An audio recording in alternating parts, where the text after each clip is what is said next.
ಗಂಡೋ ಹೆಣ್ಣೋ ನಿಮಗೆ ಅನುಮಾನ ಮಹಾಪತಿವ್ರತೆ ಅಂತ ಹೇಳಿದ್ರೆ ಗೊತ್ತಾಯ್ತು. ನನ್ನ ಗಂಡು ಗಂಡಸಲ್ಲ, ಅವನು ನನ್ನಾಗಿ ಹೆಂಗಸ.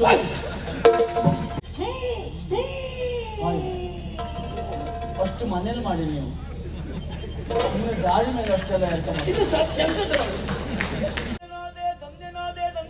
ಏನ್ ಬೇಕಿದ್ರು ಹೇಳು, ಆದಷ್ಟು ದೂರ ನಿಂತು ಹೇಳು. ಧನ್ಯನಾದೆ ಕರುಣ ಸಾಗರ. ವಾಸನೆಯೇ ಬರ್ತಾ ಇದ್ರು, ಶಬ್ದ ಪ್ರಯೋಗ ಬಹಳ ದೊಡ್ಡದೇ ಉಂಟು. ವಾಸನೆಗೂ ಶಬ್ದಕ್ಕೂ ಸಂಬಂಧ ಇಲ್ಲ. ಅದು ನನಗೆ ಗೊತ್ತಾಯ್ತು. ಈಗ ಬಹುಶಃ ಯಾರೋ ಹೇಳಿದ್ದನ್ನ ಕೇಳಿ ನೀನು ಇಲ್ಲ ಇಲ್ಲಿ ಹೇಳ್ತಾ ಇದ್ದಿ ಎನ್ನುವುದು ನನಗೆ ಸ್ಪಷ್ಟ ಆಯ್ತು. ನೀವು ಉಗ್ರ ಮುನಿಗಳಲ್ಲವೇ? ಮುನಿಗಳು ಬಿಟ್ಟು ಬಿಟ್ಟೆ. ಅದೇ ಅದೇ ಯಾವ್ದು ಹಿಡ್ಕೊಳ್ಬೇಕು ಯಾವ್ದು ಬಿಡಬೇಕು ಗೊತ್ತಾಗುದಿಲ್ಲ. ಒಟ್ರಾಶಿ ಹಾಕ್ಬಿಡುದು. ಏ ಓ ಮಹಾಗ್ರ ಮುನಿಗಳೇ ಅಂತ ಹೇಳ್ತಾ ಇದ್ದೀಯಲ್ಲ, ಶಬ್ದ ಬಹಳ ಒಳ್ಳೆಯದು, ಯೋಗ್ಯತೆಯು ನಮ್ಮದು ದೊಡ್ಡತೆ. ಆದ್ರೆ ಯಾರು ಯಾರ ಕುರಿತಾಗಿ ಹೇಳುವುದು ಅಂತ ಉಂಟು.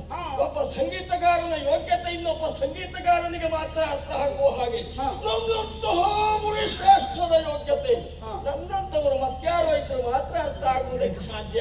ತಿಪ್ಪೆಯ ತಿರುಕ ಏನಾಯ್ತು? ಕೆಲವೊಮ್ಮೆ ಹಾಗೆ ಆಗ್ತದೆ ಸ್ವಾಮಿ. ದೊಡ್ಡವರ ವಿಚಾರ ತಿಪ್ಪೆಯ ತಿರುಕನಿಗೆ ಗೊತ್ತಿರ್ತದೆ, ತಿಪ್ಪೆಯ ತಿರುಕನ ವಿಚಾರ ದೊಡ್ಡವರಿಗೆ ಗೊತ್ತಿರುವುದಿಲ್ಲ. ಸರಿಯಾಗಿ ತಿಪ್ಪೆ ತಿರುಕ ಅಲ್ವಾ? ಹೇಳ ಹೇಳ. ನಿಮ್ಮ ಪ್ರಚಾರ ಚುಟ್ಟು ಸ್ವಾಮಿ. ಯಾವುದೋ ಜನ್ಮದ ಕಿಂಚಿತ್ ಪುಣ್ಯದ ಫಲದ ನಿಮ್ಮ ದರ್ಶನ ಆಯ್ತು. ನನ್ನ ದರ್ಶನವಾಯ್ತು. ನೀವು ಮೇಲೆ ಎಷ್ಟಿದ್ರು ಕೆಳಗೂ ಅಷ್ಟೇ ಇದ್ರಿ. ಯೋಗ್ಯತೆ ಅದು ಸೇರಿಸ್ಕೊಳ್ಳಿ.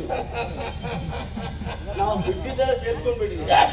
ನೀನು ಬಿಟ್ಟಿದ್ದಲ್ಲ ಸೇರಿಸ್ಕೊಳ್ಳಿಕ್ಕೆ ಜನ ನಾನು ಹಾಗಲ್ಲ. ಶಕುತಿ ಹೀನನಾಗಿದ್ದೇನೆ, ನಿಂತ್ಕೊಳ್ಳಿಕ್ಕಾಗುವುದಿಲ್ಲ. ಓಹೋ, ಹಸಿವಾಗಿ ಹೋಗಿದೆ. ಹಾಗಾಗಿ ನಿಮ್ಮಲ್ಲಿ ಬೇಡುವುದು, ನಾನು ಕೇಳುವುದು ಏನು? ಭವತಿ ಭಿಕ್ಷಾಂದೇಹಿ. ಅಲ್ಪಮತಿ, ಜಡಮತಿ, ಪಾಶ್ವರ್ಯ ಹೋದವ, ಯಾರು ಹೇಳ್ತೀಯ ಯಾರು ಹೇಳ್ತೀಯ? ಭವತಿ ಭಿಕ್ಷಾಂದೇಹಿ. ಏ ಓ ತಿರುಕ, ಓ ಸರಿಯಾಗಿ ನನ್ನನ್ನು ನೋಡು, ನೋಡಿ ಹೇಳು. ನಾನು ಗಂಡೋ ಹೆಣ್ಣೋ? ನಿಮಗೆ ಅನುಮಾನ? ಅಸಂಬದ್ಧ ಪ್ರಾಣಾಪಿ. ಹಾಗಲ್ಲ. ಪಾಶ್ವರ್ಯ ಹೋದವ ಅಂತ ಹೇಳಿದ್ದಕ್ಕಾಗಿ ನೋಡ್ರೆ ಗಂಡ ಕಾಣ್ತೀವಿ, ಒಳಗುನ ಗಂಡೆಯ. ಆದರೂ ನಾನು ಈಗ ಕೇಳಿದೆ ಯಾಕೆ ಗೊತ್ತಾ? ಯಾಕೆ? ನೀನೇ ಕಾರಣ. ಏನು? ಭವತಿ ಭಿಕ್ಷಾಂದೇ ಅಂತ ಕೇಳಿಬಿಟ್ಟಿಯಲ್ಲ. ಆ ಕೇಳುದು ಯಾರಲ್ಲ? ಯಾರು ಯಾರಲ್ಲಿ? ಅದು ಹೆಣ್ಣಿನಲ್ಲಿ ಕೇಳು. ಭವತಿ ಭಿಕ್ಷಾಂದೇ. ಗಂಡಾದ ನನ್ನಲ್ಲಿ ಕೇಳಬೇಕಿತ್ತು. ಹೇಗೆ ಹೇಗೆ? ಭವಾನ್ ಭಿಕ್ಷಾಂ ದದಾತು. ಎಲ್ಲಿ ಹೇಳು? ಆ ತಪ್ಪು ನನ್ನದಲ್ಲ. ಯಾವುದು? ನನಗೆ ಎಲ್ಲ ಮನೆಗೆ ಹೋದಾಗ ಹೆಂಗಸ್ರ ಹತ್ರ ಕೇಳಿಯೇ ಅಭ್ಯಾಸ. ಹಾಗೆ ಹೇಳಲಿಕ್ಕೆ ಆಗುದಿಲ್ಲ. ಮನೆಯಲ್ಲಿ ಒಂದು ಗಂಟು ಭಿಕ್ಷೆ ಕೊಡುವುದಿಲ್ಲ. ಅಲ್ಲ, ಹಾಗೆ ಹೇಳಲಿಕ್ಕೆ ಆಗುದಿಲ್ಲ. ಹಾಗಾಗಿ ಹೆಂಗಸ್ರ ಹತ್ರ ಕೇಳಿದ ಅಭ್ಯಾಸ ಅಲ್ವಾ? ಭವತಿ ಭಿಕ್ಷಾಂದೇ ಅಂತ ಕೇಳಿಬಿಟ್ಟು. ನಿನ್ ಜಾತಿ ನಂಬಲಿಕ್ಕೆ ಸಾಧ್ಯ ಇಲ್ಲ. ಗಂಡಸರು ಇಲ್ಲೇ ಹೋದ ಸಮಯ ನೋಡಿ ಹೋದ್ರು ಅದೇ ಇಲ್ಲ. ಅಥವಾ ನಿನ್ನಂತವ್ರು ಗಂಡಸ್ರಿದ್ದು ಯಾರು ಬರುವುದೇ ಇಲ್ಲ. ಏ ಹುಚ್ಚ, ಹಾಗೆ ಕೇಳಿದ್ರೆ ಭವಾನ್ ಭಿಕ್ಷಾಂ ದದಾತು. ಭಿಕ್ಷೆ ಹೌದು. ನಾನು ನಿನಗೆ ನನಗೆ ಕೊಡುದು. ಯಾವ ಮಠಾಧಿಪತಿ ನೀನು? ನೀವು ಮಠಾಧಿಪತಿಗೆ ಮಾತ್ರ ಭಿಕ್ಷೆ ಕೊಡುದಾ? ಹಾಗೊಂದು ಕ್ರಮ. ಹಾ ಹಾ. ಮಠಾಧಿಪತಿಗಳನ್ನ ಕರೆದು ಪಾದವನ್ನ ತೊಳೆದು ಪಾದ ಪೂಜೆ ಮಾಡಿ ಭಿಕ್ಷೆಯನ್ನ ಕೊಡುವುದು ರೂಢಿ. ಅದು ಭಿಕ್ಷಾ ಸೇವೆ. ಹೌದು, ಇದು ಸೇವೆ ಅಲ್ಲ. ಮತ್ತೆ ನಿನ್ನಂತ ದರಿದ್ರದಲ್ಲಿ ಆಯಂತ ಸೇವೆ ಮಾಡ್ತಾ ಇದು ಭಿಕ್ಷೆ ಕೊಡುವುದು. ಆಗ್ಲಿಕ್ಕೆ ಇಲ್ಲ, ಕೊಡುವುದೇ ಇಲ್ಲ. ಯಾಕೆ ಕೊಡುವುದಿಲ್ಲ? ಹಾಗಂತ ಒಂದು ಪ್ರಮಾಣದಲ್ಲಿ ಕೇಳಬಹುದು. ಹಸಿದಿದ್ದೆ. ಹೌದು, ಹಸಿದಂತಹ ನನ್ನನ್ನ ಕರುಣಾಮಯ ಆಗಿರುವಂತಹ ನೀವು ಭಿಕ್ಷೆ ಹಾಕಬೇಕು ಹೇಳಿದ್ದಲ್ಲ. ಹುಚ್ಚ, ಪ್ರಪಂಚ ಅಂದ್ರೆ ಹೇಗೆ ಅಂತ ಗೊತ್ತಿಲ್ಲ. ಹೇಗೆ? ಈ ಪ್ರಪಂಚದಲ್ಲಿ ಹಸಿದವರಿಗೆ ಅನ್ನ ಹಾಕುವುದೇ ಇಲ್ಲ, ಗೊತ್ತುಂಟ ನಿಮಗೆ? ನನಗದು ಗೊತ್ತಿಲ್ಲ. ಹಾಗಿದ್ರೆ ಕೇಳು, ನಾ ಹೇಳ್ತೇನೆ. ಕೇಳ್ತೇನೆ. ಒಂದು ಕಡೆಯಲ್ಲಿ ಇರ್ತದೆ 10,000 ಜನರಿಗೆ ಅನ್ನ ಸಂತರ್ಪಣೆ. ಹೌದು. ಅಯ್ಯೋ, ಮನೆಯಲ್ಲಿ ಬೇಕಾದಷ್ಟು ಇದ್ದವರೆಲ್ಲ ಬರ್ತಾರೆ. ಸಂತರ್ಪಣೆ ಮತ್ತೆ ಹೊಟ್ಟೆ ತುಂಬಿದ ಮೇಲೆ ಮತ್ತೆ ಹಾಕೊಳ್ಳಿ ಮತ್ತೆ ಹಾಕೊಳ್ಳಿ ಮತ್ತೆ ಹಾಕೊಳ್ಳಿ ಮತ್ತೆ ಹಾಕೊಳ್ಳಿ, ಸಾಕು ಸಾಕು ಅಂತೂ ಕೇಳಿ ಬಡಿಸ್ತಾರೆ. ಅದೇ ತುದಿಯಲ್ಲಿ ಹಸಿದವನಪ್ಪ ಬಂದಿದೆ. 3 ದಿವಸದಿಂದ ನಾನು ಊಟ ಮಾಡಲಿಲ್ಲ, ಏನಾದ್ರೂ ಹಾಕಿ ಅಂತ ಹೇಳಿದ್ರೆ ಮುಂದೋಗು ಬರು ಮಾತದು. ಅದೇ ಪ್ರಪಂಚ. ಇಲ್ಲ, ಹಸಿದವರಿಗೆ ಅನ್ನ ಕೊಡುವುದಿಲ್ವೇ ಇಲ್ಲ. ಹಾಗಲ್ವಾ? ಹಸಿದವ ಬಂದ್ರು ಮುಂದೆ ಕಳಿಸುದವರು. ಅದು ಪ್ರಪಂಚ. ಆದರೂ ನಿನಗೆ ಈ ಒಂದು ನೆಲೆಯಲ್ಲಿ ಕೊಡಬಹುದು. ಯಾವ ನೆಲೆ? ಯಾವ ನೆಲೆಯಲ್ಲಿ? ನೀನು ಹಸಿದಿದ್ದಿ ಅಂತಲ್ಲ, ಕರುಣಾಮಯಿಯಾಗಿರುವಂತಹ ನನ್ನ ಉಂಟು, ನಾನು ದೊಡ್ಡವ. ಆ ಒಂದು ನೆಲೆಯನ್ನು ಕೊಡಬಹುದಿತ್ತು. ಅದಕ್ಕೆ ಏನ್ ಮಾಡೋಣ? ಏನಾಯ್ತು? ನನ್ನ ಹತ್ರನೂ ಏನೂ ಇಲ್ಲ. ನನ್ನ ಯೋಚನೆ ಸರಿ ಆಯ್ತು ನೋಡಿ. ಯಾವ ಯೋಚನೆ? ಒಬ್ಬ ಮೊದಲು ಹೇಳಿದ್ದಲ್ವ ನೀವು, ಧನ್ಯನಾದ ಕರುಣಾಸಾಗರ ಅಂತ ಹೇಳಿದಾಗ ಒಬ್ಬ ಸಂಗೀತಗಾರನ ಯೋಗ್ಯತೆಯನ್ನು ಸಂಗೀತಗಾರನೇ ಅಳಿಯಬೇಕು ಅಂತ, ಒಬ್ಬ ಭಿಕ್ಷುಕನ ಯೋಗ್ಯತೆಯನ್ನು ಭಿಕ್ಷುಕನೇ ಅಳಿಬೇಕು ತಾನೆ. ಅಂದ್ರೆ ನಿಮ್ಮ ಹತ್ರ ಕೊಡ್ಲಿಕ್ಕೆ ಏನೂ ಇಲ್ಲ, ನನ್ನ ಹತ್ರ ಏನೂ ಇಲ್ಲ. ಅಲ್ಲಿ ನೀವು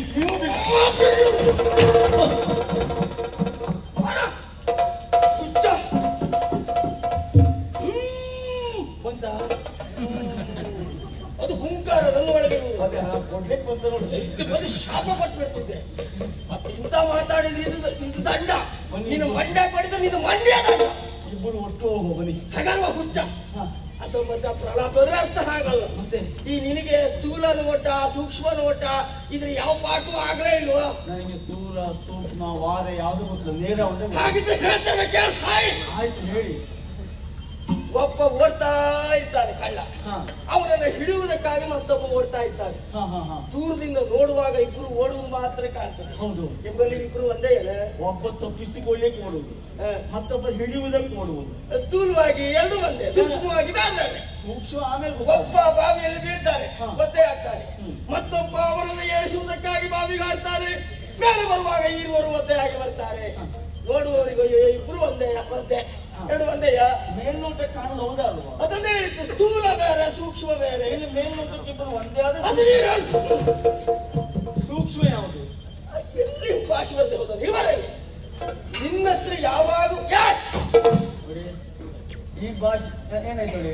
ಮತಸ್ಥಾನಕ್ಕೆ ಹೋಗ್ಬೇಕಾದಿತ್ತು, ದೂರ ಹೋಗ್ಬೇಕಾ? ಕೇಳಿಲ್ಲ ಭಾಷೆ ನೀವು ಬಂದ್ರು ನೀವು. ನಿನ್ನ ಹತ್ರ ಯಾವಾಗ್ಲೂ ಏನೂ ಇಲ್ಲ, ನನ್ನ ಹತ್ರ ಈಗ ಏನೂ ಇಲ್ಲ. ಎಂತದ್ದು ಹೇಳು? ಹೋಯ್ತಾ ತಲೆ ಹೋಯ್ತಲ್ಲ? ತಲೆಗೆ ತಲೆಯ ಯಾವಾಗ್ಲೂ ಏನೂ ಇಲ್ಲ, ನನ್ನ ಹತ್ರ ಈಗ ಏನೂ ಇಲ್ಲ. ಈಗ ಏನೂ ಇರದೆ ಎಲ್ಲೋ ಹೊರಟು ಏನು? ನಾನು ಕೆಳಗೆ ಹೋಗ್ತಾ ಇದ್ದೀನಿ, ಪಾತಾಳ. ಕೆಳಗೆ ಹೋಗುದಾ? ನಾವೆಲ್ಲ ಮೇಲೆ ಇರೋದು ಕೇಳಿದ್ದೇವೆ. ಕೆಳಗೆ ಹೋಗುದಾ? ನಿನ್ನಂತಹ ದಡ್ಡ ಮತಿಗಳಿಗೆ ಮೇಲೆ ಹೋಗುವುದು ಮೇಲೆ ಕಳಿಸುವುದು ಇಂಥದ್ದು ಮಾತ್ರ ಗೊತ್ತುಂಟು. ಕೆಳಗೆ ಅಂದ್ರೆ ಇಳಿಯುವುದಲ್ಲ ಅದು.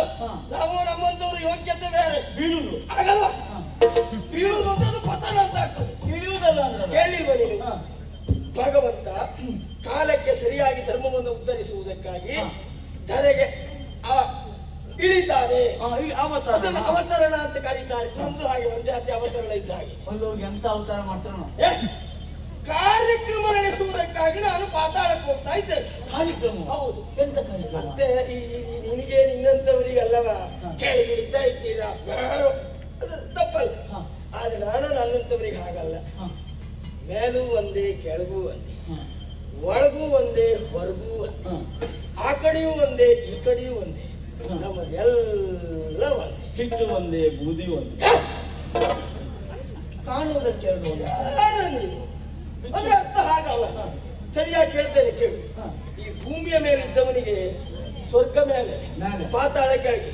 ಸ್ವರ್ಗದಲ್ಲಿದ್ದವನಿಗೆ ಭೂಮಿ ಪಾತಾಳ ಎರಡು ಕೆಳಗೆ, ಪಾತಾಳದಲ್ಲಿದ್ದವನಿಗೆ ಉಳಿದದ್ದೆಲ್ಲ ಮೇಲೆ.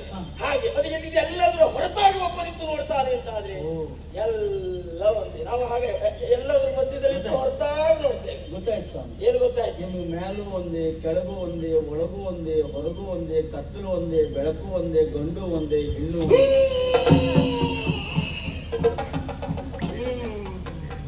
ಆರೋಗ್ಯ ಸರಿ ಇಲ್ಲ. ಚಿತ್ತದ ವಿಗ್ರಹಿಸುವ ಕ್ರಮ. ಓಂಕಾರ ಒಂದೇ, ಹೂಂಕಾರ ಒಂದೇ, ಎಲ್ಲಿ ಹುಚ್ಚಿಲ್ಲ. ಹಾಗಾಗಿ ಕಾಯಿಸುವ ಒಂದೇ, ಸಗಣಿ ಒಂದೇ. ಹೇಳ್ಬಿಡು, ಕೊಡ್ಲ ನಿನಗೂ. ತಿಳ್ಕೊಂಡಿದ್ದು ಧನ್ಯವಾದಗಳು. ತಿಳ್ಕೊಳ್ಳುವುದು ಹೇಳಿದ್ರು ನಾಲ್ಗೆ ಹೊರಗೆ ಬರಲಿಕ್ಕೆ ನಾವು ಮಾಡಿರ್ತೇನೆ. ಹಾಗಾಗಿ ನನ್ನ ಹತ್ರ ಏನೂ ಇಲ್ಲ. ಆಯ್ತಾ? ಗೊತ್ತಾಯ್ತಾ? ಈಗ ಹೋಗುವುದಲ್ಲಿ ಬಂದಿದ್ದೇನಿಲ್ಲ.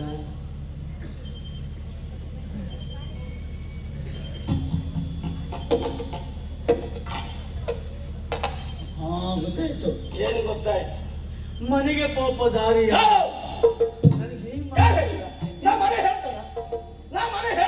ನಮ್ಗೆ ಗೊತ್ತೇ ಉದಯ ನಮ್ದಲ್ಲ. ಮನೆಯಲ್ವಾ ಗುಡಿಸ್ಲ ಆಯ್ತಪ್ಪ. ಹಾಗಲ್ವಾ? ನಾವು ನಮ್ಮಂತವರದ್ದು ಆಶ್ರಮ ಮನೆ ಅಲ್ಲ.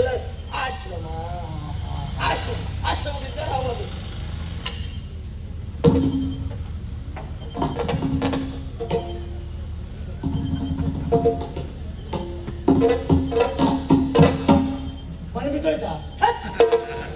ನೀನು ಸುಟ್ಟು ಪೂಜೆ ಹೋಗ್ತಿ ಅಂತ ಹೇಳಿಕೊಂಡು ಹೋದ್ರೆ ಹಾಗೆ ಹಾ. ಆಯ್ತಪ್ಪ. ಹಾ. ಮನೆಗೆ ಹೋಗುವ ದಾರಿ ಯಾವುದು? ನಿನಗೆ ಯಾಕೆ ಸಾಯು ಖಾಲಿ ಆಗ್ತದೆ ನಿನಗೆ? ಮನೇಲಿ ಯಾರು ಇಲ್ವಾ? ನಿಮ್ಮ ಹತ್ರ ಕೊಡ್ಲಿಕ್ಕೆ ಇಲ್ಲಿ ಏನೂ ಇಲ್ಲ. ನಾನು ಅಲ್ಲಿ ಹೋದ್ರು ಕೇಳ್ತೇನೆ. ಹೌದಾ? ಹಾ. ನನಗೆ ಮನೇಲಿ ಯಾರು ಇಲ್ಲ, ಮದುವೆ ಆಗಲಿಲ್ಲ. ಪಂಚಾಯತ್ ಹೆಣ್ಣು ಹುಡುಕ್ತಾ ಇದ್ದವ, ಹೆಣ್ಣು ಸಿಗ್ಲೇ ಇಲ್ಲ. ಯಾರಿಗೆ ಗೊತ್ತು? ಯಾರು ಹೇಳಿದ್ದ? ಬಹುಗ್ರ ಮುನಿಗಳಿಗೂ ಮದುವೆ ಆಗಿದೆ. ನಿಮ್ಗೂ? ಬೇಡ ಬೇಡ.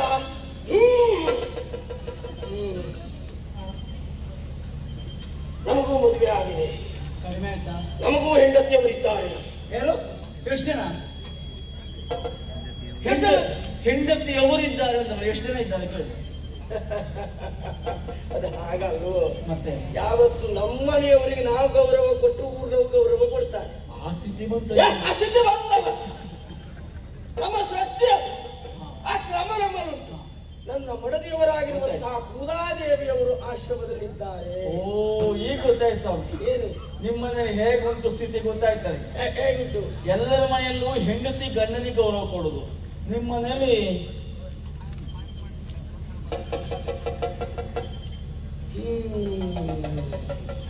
ಅವರು ಆಶ್ರಮದಲ್ಲಿ ಇದ್ದಾರೆ. ಅವ್ರು ತಡ್ಕೊಳ್ತಿದ್ದಾನೆ ಸಂತೋಷವಿರುವ ಕಾರಣಕ್ಕಾಗಿ. ಅವ್ರದ್ದು ಕೇಳಿ ಕೊಡ್ತಾನೆ.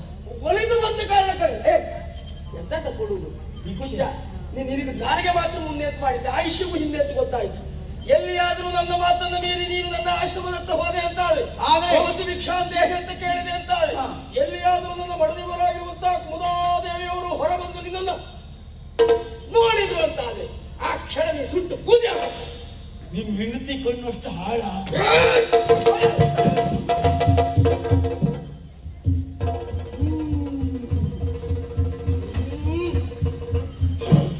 ನಮ್ಮದೆಲ್ಲ ನನ್ನ ಬಗ್ಗೆ ಏನಾದರೂ ಹೇಳಿದ್ರೆ ನಾನು ಸಹಿಸಿಕೊಂಡೇನು, ನನ್ನ ಮಡದಿಯವರ ಬಗ್ಗೆ ಮಾತ್ರ ಹೇಳಬೇಡ. ಹಾಗಲ್ಲ. ಅದರ ಅರ್ಥ ಹಾಗ ಹೊರಕೊಂಬಿದ ವೃಕ್ಷವನ್ನೊಬ್ಬ ನೋಡಿದಾಗ ಬರುವಷ್ಟು ಫಲವೇ ಬರುದಿಲ್ಲ, ಇದ್ದು ಫಲವು ಬಿದ್ದು ಹೋಗ್ತದೆ. ಅವಾಗ ಹೇಳ್ತೇವೆ ನಾವು, ಅವನು ಕಣ್ಣು ಬಹಳ ಹಾಳು ಮಾರ. ನನ್ನ ಹೆಂಡತಿ ಕಣ್ಣು ಹಾಳು ಅಂತ ಅಲ್ಲ ಮಾರಾಯ. ಅದರ ಅರ್ಥ ಮತ್ತೆ ಅವಳು ಸಾಮಾನ್ಯದವಳಲ್ಲ, ಮತ್ತೆ ಅಸಾಮಾನ್ಯ ಏನು? ಮಹಾಪತಿವ್ರತೆ. ಎಂತದು? ಎಂತದಳು? ಎಂತ ಹೇಳಿ? ಮಹಾಪತಿವ್ರತೆ. ನಾವು ಪತಿವ್ರತೆ ಕೇಳಿದ್ದೇವೆ, ಈ ಮಹಾಪತಿವ್ರತೆ ಅಂದ್ರೆ ಯಾರು? ನೆನಪು ಮಾಡ್ಕೊಳ್ಬೇಕು. ನಾವು ಪತಿವ್ರತೆ ಕೇಳಿದ್ದೇವೆ, ಈ ಮಹಾಪತಿವ್ರತೆ ಯಾರು? ಆ ಮಟ್ಟಿಗೆ ಸ್ವಲ್ಪ ಅಡ್ಡಿಲ್ಲ, ತಿಳ್ಕೊಳ್ಳುವಂತ ಮನಸ್ಸಾದ ಉಂಟಲ್ಲ. ಅಯ್ಯೋ, ನನಗೆ ಭವಿಷ್ಯಕ್ಕೆ ಬೇಕಾದಿತ್ತು ಹೇಳ್ತೇನೆ ಕೇಳಿ. ಹೇಳು. ಪತಿವ್ರತೆಗೂ ಮಹಾಪತಿವ್ರತೆಗೂ ವ್ಯತ್ಯಾಸವು ಏನು? ಪತಿವ್ರತೆ ಅಂದ್ರೆ ಹ ನನ್ನ ಗಂಡ ಗಂಡಸರು, ಹ ಹಾಗೆ ಪ್ರಪಂಚದಲ್ಲಿ ಅನೇಕ ಗಂಡಸರಿದ್ದಾರೆ ಅಂತ ತಿಳಿದುಕೊಂಡವರು. ಹ ಮಹಾಪತಿವ್ರತೆ ಅಂತ ಹೇಳಿದ್ರೆ ಗೊತ್ತಾಯ್ತು. ನನ್ನ ಗಂಡು ಗಂಡಸಲ್ಲ, ಅವನು ನನ್ನಾಗಿ ಹೆಂಗಸು. ಹಾಗಲ್ವಾ? ಇಲ್ವೇ? ನನ್ನ ಗಂಡ ಮಾತ್ರ ಗಂಡಸು, ಮತ್ಯಾರು ಗಂಡಸರೇ ಇಲ್ಲ ಅಂತ ಭಾವಿಸಿದವರು ಮಹಾಪತಿವ್ರತೆ.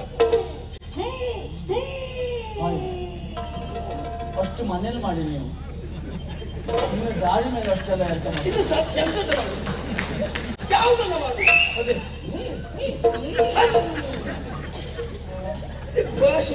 ಅದು ಹಾಗಲ್ಲ. ಅದು ನಮ್ಮ ಸಂತೋಷವನ್ನು ವ್ಯಕ್ತಪಡಿಸುವಂತಹ ಬಗೆ.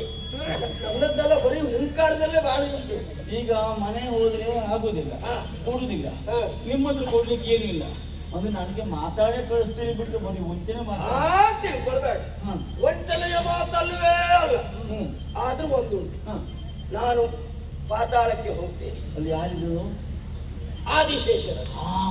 ಬಹಳ ದೊಡ್ಡ ಸಣ್ಣ ಸಣ್ಣ ಸಣ್ಣ ಪುಟ್ಟ ಗೊತ್ತಾಯ್ತು ನನಗೆ. ನನಗೊಂದು ಸನ್ಮಾನ ಕಾರ್ಯಕ್ರಮ ಇರಬೇಕು, ನನ್ನನ್ನು ಕರಿಬೇಕು, ದೊಡ್ಡವರಾಗಿರ್ಬೇಕು. ಗೊತ್ತಾಯ್ತು. ಅದ್ರ ಒಂದು ಶೇಷವೇ ಎಂತದ ಶೇಷ? ಅಲ್ಲಿ ಆದಿಶೇಷನೇ ಅಂತ.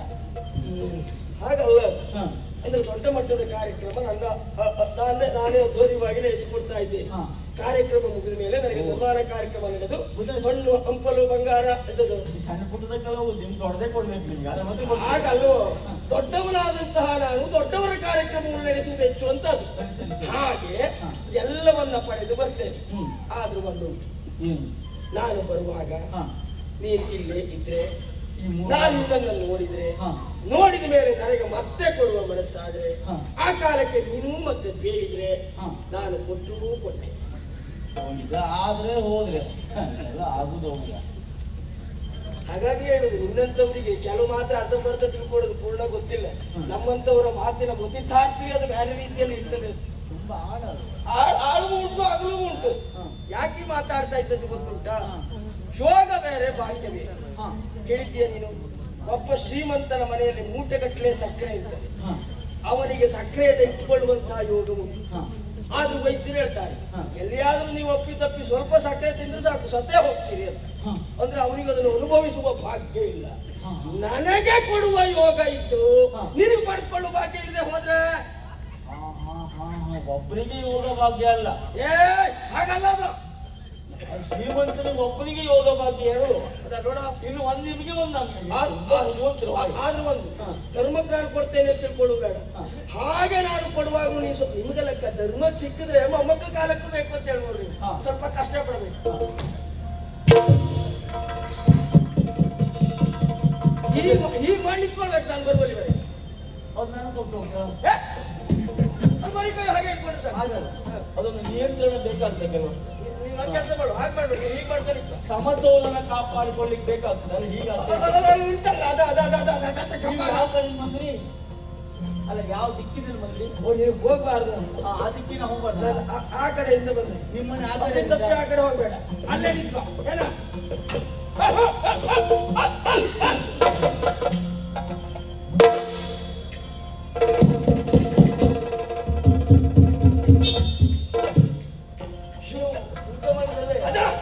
ನೀನು ಮೆಟ್ಟಿದ ನೆಲಕ್ಕೆ ನಾನು ಹಾಗೆ ಕಾಲಿಕ್ಕೆ ಹೋಗ್ಬಾರ್ದು. ನಿಮ್ಮ ಬಾಯಿಲೆ ಹೋಗ್ಬೇಕು. ಎಲ್ಲ ಮಂತ್ರ